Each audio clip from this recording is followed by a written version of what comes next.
ಮೊನ್ನೆ ತಾನೇ ಇಲ್ಲಿ ಆನೆಗಳ ಗಲಾಟೆ ಜಾಸ್ತಿ ಆಗಿದ್ದಕ್ಕೆ ನಮ್ಮ ರೈತ ಬಾಂಧವರು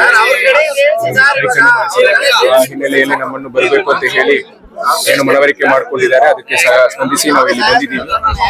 ಈ ಭಾಗದಲ್ಲಿ ಸುಮಾರು 20 ಆನೆಗಳು ಶಾಶ್ವತವಾಗಿ ಬೀಡು ಬಿಟ್ಟಿದ್ದಾವೆ. ನಾವು ಎಷ್ಟೇ ಡ್ರೈವ್ ಮಾಡಿದ್ರು ಬೇರೆ ಕಡೆಗೆ ಸ್ಥಳಾಂತರ ಆಗ್ತಾ ಇಲ್ಲ, ಮತ್ತೆ ಹೋದ್ರೂ ವಾಪಸ್ ಬರ್ತಾ ಇದೆ.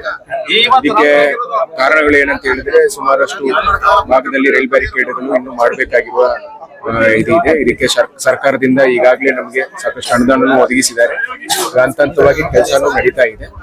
ಸೊ ಆ ಹಿನ್ನೆಲೆಯಲ್ಲಿ ರೈತರು ಏನ್ ಹೇಳ್ತಾ ಇದ್ದಾರೆ, ಇದನ್ನು ಶಾಶ್ವತವಾಗಿ ತಡೆಗಟ್ಟಲಿಕ್ಕೆ ಶಾಶ್ವತ ಪರಿಹಾರ ಕ್ರಮಗಳನ್ನು ಒದಗಿಸಿಕೊಡಿ ಅಂತ ಹೇಳಿದಾಗ ಇದಕ್ಕೆ ಸಂಬಂಧಪಟ್ಟಂತೆ ನಾವು ಈಗಾಗಲೇ ನಮ್ಮ ಒಂದು ಪ್ರಸ್ತಾವನೆ ಏನು 300 ಕೋಟಿ ರೂಪಾಯಿಗೆ ಸರ್ಕಾರಕ್ಕೆ ಅರಣ್ಯ ಅಭಿವೃದ್ಧಿ ಇರಬಹುದು, ರೈಲ್ ಬ್ಯಾರಿಕೇಡ್ ಇರಬಹುದು, ರೈತರಿಗೆ ಸಹಾಯಧನ ಇರಬಹುದು, ಮತ್ತೆ ಅವರಿಗೆ ಏನಂತ ಆಗಿರುವಂತ ಘಟನೆಗಳಿಗೆ ಪರಿಹಾರ ಕೊಡುವಂತದ್ದು, ಸೋಲಾರ್ ಫೆನ್ಸಿಂಗ್ ಮಾಡುವಂತದ್ದು, ಇದೆ ಸಮಗ್ರವಾಗಿ ಇದನ್ನೆಲ್ಲ ಒಳಗೊಂಡಂತ ಒಂದು ಯೋಜನಾ ವರದಿಯನ್ನು ಸಹ ಕೊಟ್ಟಿದ್ದೇವೆ.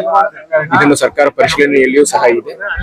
ಏನು ಈಗ ಪ್ರಸ್ತುತ ಏನು ರೈತರು ನಮ್ಮ ಹತ್ರ ಮನವಿ ಮಾಡಿಕೊಂಡಿದ್ದಾರೆ, ಈಗ ಅದರ ಅನುಸಾರ ನಾವು ಸರ್ಕಾರಕ್ಕೆ ಏನು ಮಾಹಿತಿಯನ್ನು ಕೊಡಬೇಕು ಮುಂದಿನ ದಿನಗಳಲ್ಲಿ ಇದನ್ನು ಶಾಶ್ವತವಾಗಿ ಪರಿಹಾರ ಕಂಡುಹಿಡಿಯಲಿಕ್ಕೆ ಎಲ್ಲಾ ಕ್ರಮಗಳನ್ನು ಸರ್ಕಾರ ವತಿಯಿಂದ ಮತ್ತೆ ಇಲಾಖೆ ವತಿಯಿಂದ ಖಂಡಿತವಾಗಿ ತಗೊಳ್ತೀವಿ ಅಂತ ಹೇಳಿ ಈ ಸಮಯದಲ್ಲಿ ಹೇಳಲಿಕ್ಕೆ ಬಯಸ್ತೇನೆ. ಅವರ ಸೂಚನೆ ಮೇರೆಗೆನೆ ನಾವು ಇಲ್ಲಿ ಸಮಸ್ಯೆ ಬಗೆಹರಿಸಲಿಕ್ಕೆ ಒಂದು ಯೋಜನಾ ವರದಿಯನ್ನು ಸಹ ನಾವು ಅವರಿಗೆ ಕೊಟ್ಟಿದ್ದೀವಿ. ಈ ಪ್ರಸ್ತುತ ಸರ್ಕಾರ ಪರಿಶೀಲನೆಯಲ್ಲಿ ಈಗ ಸರ್ಕಾರ ಒಂದು ವೇಳೆ ಮಂಜೂರಾತಿ ಮಾಡಿದೆ ಅಂತ ಹೇಳಿದ್ರೆ ಅದು 4 ವರ್ಷದ ಯೋಜನೆ ಕೆಲಸ